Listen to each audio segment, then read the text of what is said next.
My name is Bailey, and I like to buy books.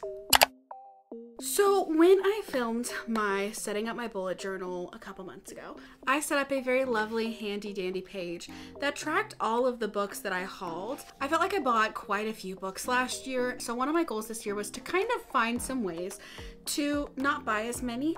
I then proceeded to fill out my bullet journal page in which I had millions of books that I bought. So, I do have to give myself a smidgeroony of credit though, because at the beginning of the year, I also said that I wanted to read more books than I bought. I think I'm just under 60 books for the year. So as long as I'm under 60, I'm calling it not great still, but just not out of control.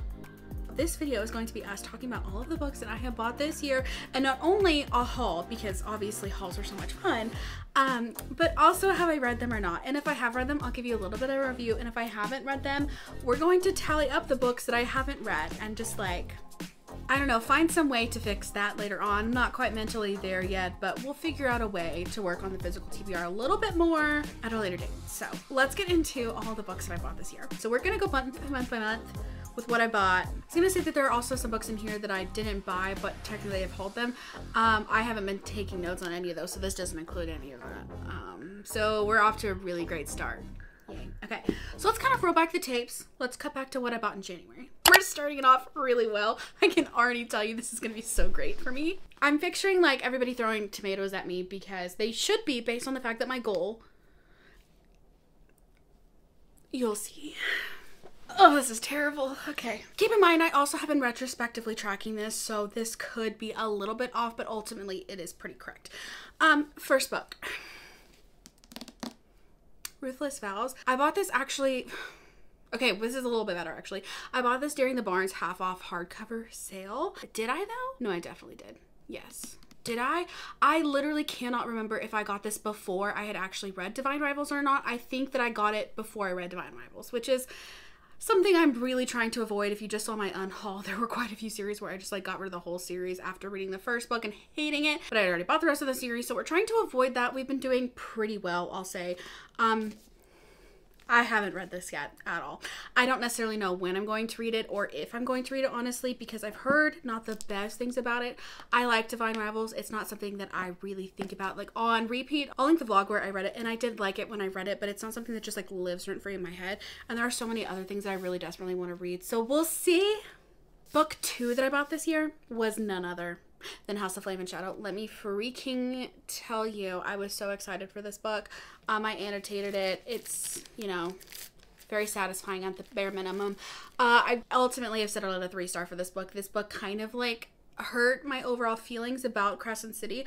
I still love the series. House of Earth and Blood is still my bread and butter. I just felt like Bryce was not Bryce. And I know that she was making realistic decisions for someone who is her age. However, I don't want to read about people making realistic decisions. I want to read fiction. So I also just like want to live in my delulu little land forever in which people act perfectly all of the time. And I feel like that was kind of like part of the issue that I have with this book. But point being, I read it. Checkbox for me for the purposes of this video. Okay. Ooh, funds. Okay. Ooh, not funds. Last 3 books that I bought in January. Number 1, Sons of Darkness. I got this because it's so pretty. I don't know what I was thinking because I don't know. See, I look at the back and I'm like, ooh, this could be fun. I'm just hardly ever in like a super political fantasy mood. I got it thinking, okay, well, I'll get the audiobook and maybe that'll help me get through it. But it's so pretty that I want to have it. That's not a good reason to buy a book, and I did it anyways. But it is really pretty, so hopefully I'll read it sometime soon. And then here I did make good decisions because not even, I had the regular edition of Ninth House, but like look at how pretty the Barnes & Noble exclusive edition was. I was also holding off on buying Hellbent until the paperback came out so it matched my existing paperback. I decided to scrap my original copy and get both copies in the exclusive edition. I had already read Ninth House and freaking loved it. I have since read Hellbent. It was very comforting. It was a great time. Also in a vlog that I'll link down below. I feel good about these 2. I've read them. They're off my physical TBR and they're just like on the books that I own and I'm collecting, and they're just, especially Ninth House, like you cannot tell me that that is not beautiful.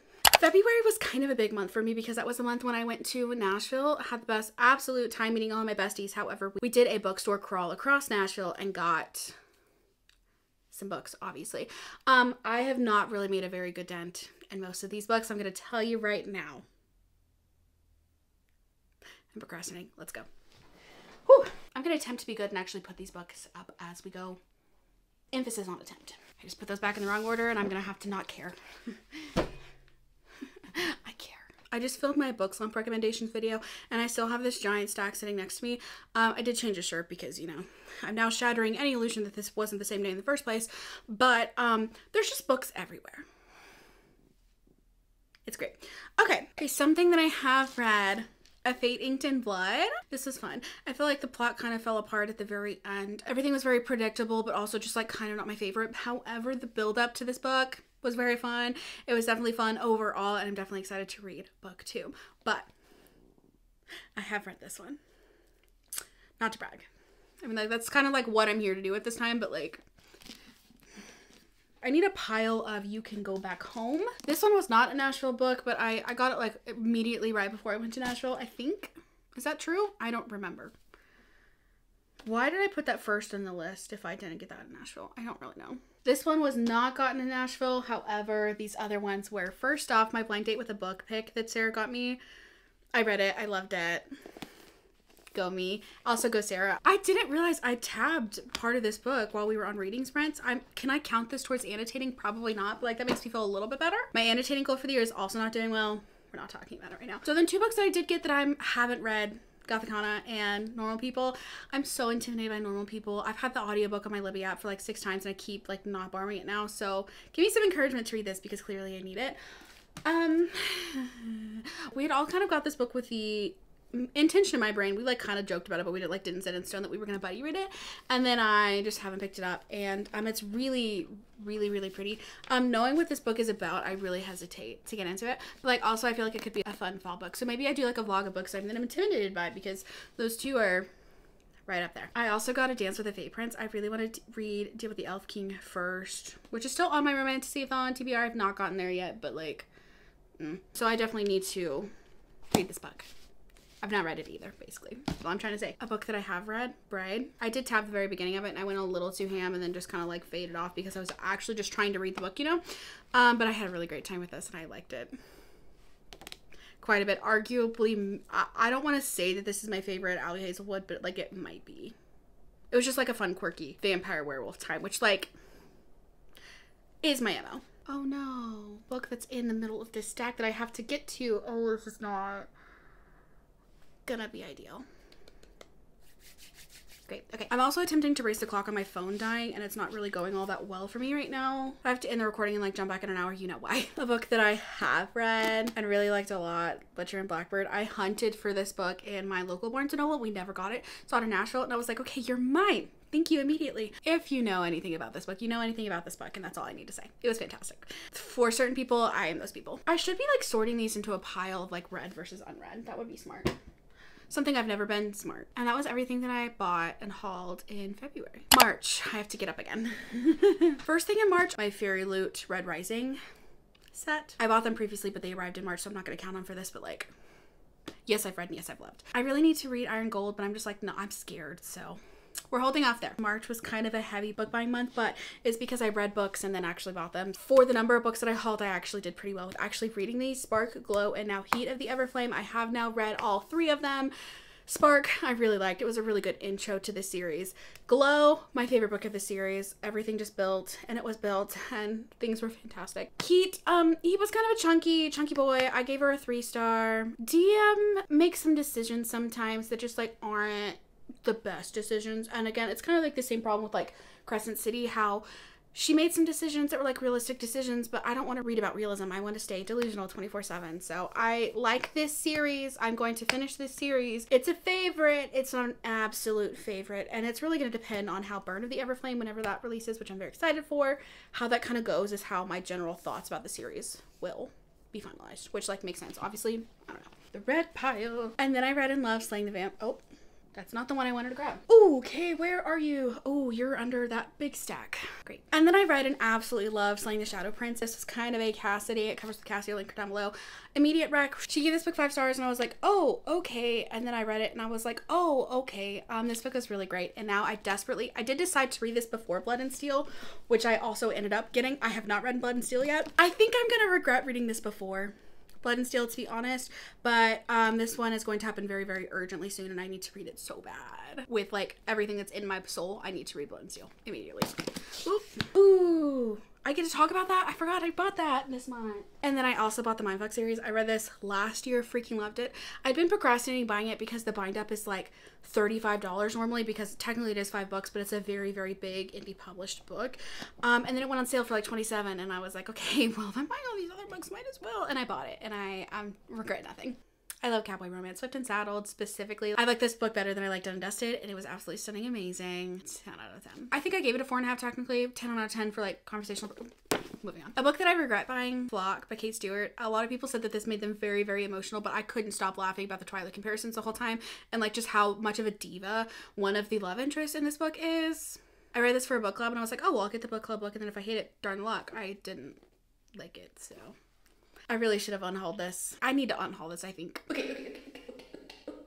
Where are you? Hello. Okay. And then I picked up an indie copy of The Bridge Kingdom. I read this sometime either a year ago or a year before last. I can't quite remember, but I was literally obsessed with it, but I didn't want to buy the physical copy because I was just being stubborn, and I had already read it, so I was like, I don't need to get it again. And my Barnes & Noble finally got it in stock physically, and I just looked at it every single time I walked by it, and then I finally got it, and then the day after I got it, I was like, I should get The Veiled Kingdom and like the other books in this series, and then I didn't. And then the day after that, they were announced to be traditionally published, and these books were no longer available. So that was super great, cool. It's gonna drive me crazy forever that I don't have the rest of the books in this series in the indie versions. But to be fair, I haven't read them, so like it's still kind of on me. But I will say that the new Bridge Kingdom cover is absolutely stunning. So like, you win some, you lose some. But I have read it, so like, go me. And that was all of the books that I bought in March. I did read books and then buy them. So March, like, I bought a lot of things, but I had some good excuses for buying them. And then I read When the Moon Hatched somewhere in like February or March. I didn't love it, but I liked it. But then the more the time went, the more that I liked it. And I realized I was kind of in a slump when I read it, but I just kept thinking about it. So I did get the physical copy, and then it got traditionally published. We'll see later. I also did get the traditionally published version recently. So I have read it though. Heyo. And then a certain little book called Wild Love released. This is probably my least favorite Elsie Silver book. I will say, however, I still liked it. So like, darn the luck, Elsie Silver is just like that. She's that girl. I've read this one. Okay, where'd you go, buddy? Hello? Where'd you go, little buddy? Oh, found it. And then I got A Promise of Peridot right when it released. I had just finished on Onyx. I freaking loved it. I've not read this. I did get the audiobook hold yesterday, so I will be reading it sometime this week, I think. So I haven't read it, but I will, which is this theme with every single book on this list. April was a pretty good month. That was all the things that I bought in April. May, not so good. Target was doing a buy one, get one half off sale, and I did snag the last paperbacks that I was missing and the new Throne of Glass covers. As we all know, Throne of Glass is amazing, stunning, iconic. I'm actually going to be rereading this very, very soon, so I'm thrilled. And then I also got Powerful by Lauren Roberts when it released. I had not read Powerless yet. I have now read Powerless. I need to get to. Binding 13 is a book that has been on my physical TBR for a very, very long time. I bought the alternate covers last year for my birthday, and then I don't want to read out of that physically, so I got a paperback to read out of it physically. I now own 2 copies of Binding 13, and I haven't read it yet, so that needs to happen sooner rather than later. Mountains Made of Glass. This was like $6 on Amazon, so I got it. I haven't read it yet. I need to read it quickly, but like $6, which still is money. Don't get me wrong. A couple of books that I got specifically for my backlist fantasy romance reading vlog, but like I'm so freaking glad I own them physically. Angel's Blood by Nalini Singh, Dark Fever by Cameron Marie Moning, Burn for Me by Ilona Andrews. This one's my favorite. I liked all of these, and I have read all of them. Burn for Me broke my soul. I guess it technically broke it, but like put it back together. I guess my soul was broken before, and then I put it back to, I don't know, but I love this, so I'm glad I bought it. It's not currently sitting in front of me, and I've actually, because I just reorganized everything, I don't actually know where I put it. The Housemaid by Frida McFadden and Archer's Voice by Mia Sheridan. I got both of these from my friends at Blurb Bookshops. I'm very excited to read both of these. I have not read either of them, so, you know, boo points for me. I also don't have this copy in front of me, but because my phone's about to die, I'm not going to go grab it. The Friend Zone by Abby Jimenez. My friends at Blurb also had that book. I haven't read that book because I do want to start at the beginning of that series, but like I want to read that series so then I can read Just for the Summer, because everybody talks about Just for the Summer, but like I want to read in order, even though I know that I could, but like there's something in my PB little brain that says that I can't. And then I also got The Familiar by Leigh Bardugo. I love me an adult Leigh Bardugo. I don't like her YA. Ninth House and Hellbent I love. I am so very curious to read this book, and I literally need it in my veins immediately. And then I got Heartless Hunter, which I have read. I read this with my local book club, and it was literally amazing, stunning, literally everything to me. Thank you, Kristen Ciccarelli, for everything that is this book. And then I need to double check my notes, but I think I technically bought nothing in June somehow. I don't know how it happened. I think not only was I really focused on KU Romantasy that I just didn't end up getting after because, again, buying online I'm not very great at, but then also I was kind of saving up for my birthday month. I am very, very, very, very fortunate enough to have so many Bookstagram friends and so many online friends that sent me books. And then I also happened to participate in a birthday book raffle for some other people, and I then happened to win. So I got 4 books from the raffle, and I think I'm still waiting on 1 or 2 of them. But then I also just got sent a lot of books from my very lovely, beautiful, amazing friends, and I'm so thankful. I will link everybody down below who happened to buy me a book. I'm very thankful, and I'm just gonna stop talking about it because it's gonna make me way too emo to even get through this. But I'm very appreciative to have met so many good friends online. And people who like actually care about me and or my hobbies and just like communicate with me sometimes. Like I love internet friends. Okay, so I pulled out the book, so we're gonna go in no particular order other than what's closest to me in proximity. My friend Lena, she's the sweetest. I love Lena. You're the best, literally the best ever. She got me 2 books. Ridiculous? Kind of. Amazing? Definitely. I was missing book 2 in my Curl Prince trilogy, and she managed to fill the gap for me, and then also hit me with the Everking, a Romantasy that I'm very, very excited about.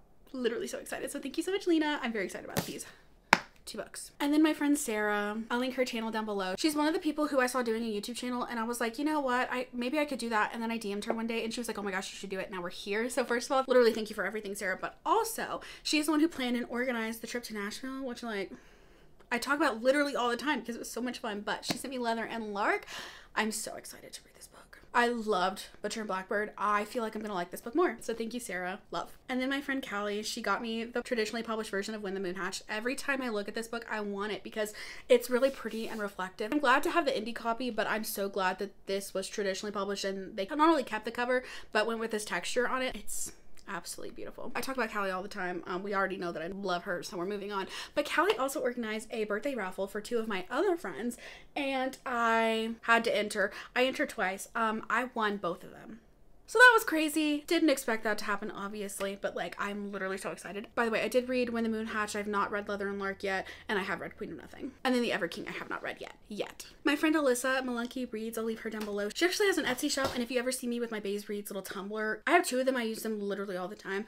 She made them, so I'll link her Etsy shop down below as well. What the River Knows. One of my other friends in Bookstagram ranted and raved about this book, and I just was really interested in the whole like Egyptian lore of this, but also the romance in it sounded really good, but like also just sounded really angsty and fun, and I needed it, and now I have it. So thank you so much, Alyssa. I know Alyssa also sent me another book as part of the raffle, so I'll leave whatever. I haven't gotten it yet, but I'll leave whatever it is here, and I'll tell you if I've read it or not. I'm very excited about it. So anyways, thank you so much, Alyssa. I'm not sure who sent me this. If I find out before I post this video, I'll tag them down below. Bewitched I have not read just yet. Tori Between Pages talks about how much fun she has while she read this, and I am just so ready for a silly goofy fun time. Like 24/7 am I ready for a silly goofy fun time. I feel like this is gonna be something that I'm gonna want to binge read, so I'm very excited to have book 2 ready to go. So whoever sent this one, Amazon forgot your note, but like I didn't forget how iconic you are. My friend Katie also sent me a book and then also lost me in the raffles. It was hysterical because I actually unboxed this like 2 minutes ago. I was literally just talking about how I needed to read Caught Up so I can get to this one, and how this one had just released, and I think that this one is so pretty and I'm so excited to read it. And then I opened the mailbox to it and I was 2 seconds away from going to buy this. So I am so excited not only about this book, but then also to have it, and also that I didn't have to buy it. I'm excited to read it. I've not read it yet, obviously, but thank you so much. Kitty also sent me a book that I eyeball every single time that I look at it because it's so freaking pretty. I've not read Archer's Voice yet, but I feel like I'm going to freaking love it. And I think it's going to be really, really interesting to be able to see the annotations from the author. I think that's the coolest thing ever. I love annotations. I love annotations done by other people, and I'm so excited to get to experience a book and experience like the kind of interaction with an author and the author's story that they wanted us to have, plus some. So thrilled. So anyways, thank you so much, Katie. I'm literally so excited about these. And then Bestie Maddie. Bestie Maddie. Book of Azrael, I have not read it yet. It is the July Who Did This To You book club. I was just about to ditch everything to read this, and then I was like, well, I think I want to get the book physically because I am always in the game of Battery Chicken, I most definitely just lost. So what we're not going to talk about is the fact that there's going to be this random cut and I have no idea what I just talked about. What we are going to talk about is that we're almost done anyway, so it's fine. Back to it. I have no idea where I left off with talking about this book, but was I even on this book? I don't know, but I've not read it yet and I'm very excited for it. And I'm so excited. Thank you so much, Maddie. Literally so excited. There's something in me that says that this wasn't where we left off, but like we're going to move along. Well, it's a good thing I went back because I totally would have forgotten to talk about Two Twisted Crowns. Two Twisted Crowns, my bestie Mary, she sent me this book. Not only do I really love this book, but like also I really love Mary, so like it just fits that she was the one that sent this to me. I arc read this book, and then my Barnes & Noble nor my Target ever had this book in stock. Finally, by the time that my Barnes & Noble had got this, I just didn't get it for some reason, and then every time I walked by it in the store, I would always look at it and be like, oh, there she is. Is this the day that I get it? Oh, maybe I should. Should I get it today? Should I? And I didn't, and I finally have it. Listen, Mary, if you're watching this, so excited. This book and this series as a whole is just Chef's Kiss Immaculate. I freaking loved it. One Dark Window is one of the prettiest books that has ever existed. In my humble opinion, I think this book is also pretty. The fact that I get to reunite the two of them on my shelves is just absolutely stunning. So Mary, I'm so very, very grateful. And I think we should all, everybody here, read the series because it's fantastic. Also great for fall, which is coming up. Thank the Lord. I'm not a summer girl. All that to say, thanks Mary. I have read this book and it counts towards good points for me in this little game we're playing here that I haven't made up the rules yet. So anyways, last couple rapid fire books real quick that I bought in July. We have Dream Fever and we have Angel's Flight. Second and Charles just casually have these and they were both $255 and $275. Why aren't they the same? I don't know. But I'm actively in the middle of reading these two series and I am glad to have them. I really was looking for book 2 and book 3 in this series, but only found the random novella. I've not read either of these, so they do count towards bad points.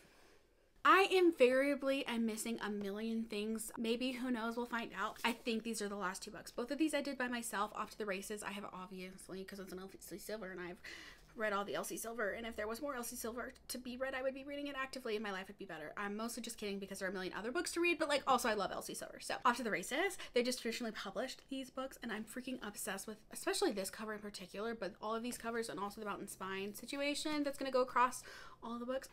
Oh! She's floppy, and that just made the most satisfying sound I've ever heard in my entire life that just kind of scared me a little bit because it was so loud. Point being, this series, I liked it a lot. It was very like horse girl romance, but like I loved it. So I did decide to get the traditionally published version of this one. And then A Novel Love Story by Ashley Poston. I read the 7-Year Slip a little bit ago. I gave it a 4-star. It wasn't a 5-star for me like it was for so many people. The idea of this book sounds so much more interesting to me, and I have very high hopes for this book. Also, it's just like, you know, beautiful. It's a book that I now own that I just haven't read yet. Okay, friends, I think we have officially made it to the end of all of the books that I have bought, hauled, all of the things that have been gifted to me so very lovingly by my very beautiful, wonderful friends that it will all be linked down below. I will leave the final tally up on the screen. For the number of books that we have bought so far this year, the total number of books that we have read so far this year, I've been reading a lot from Kindle and a lot from the library, so like who knows what's up here. And then the total number of books that I have bought this year, but I have already read. I hope we did good. I hope it's at least passable. I don't know. I'm feeling like it's gonna be good, but also the more that I look at random stuff like this, the more that I'm like, ooh. So anyways, that's all the books that I've hauled this year. I definitely have got to calm down.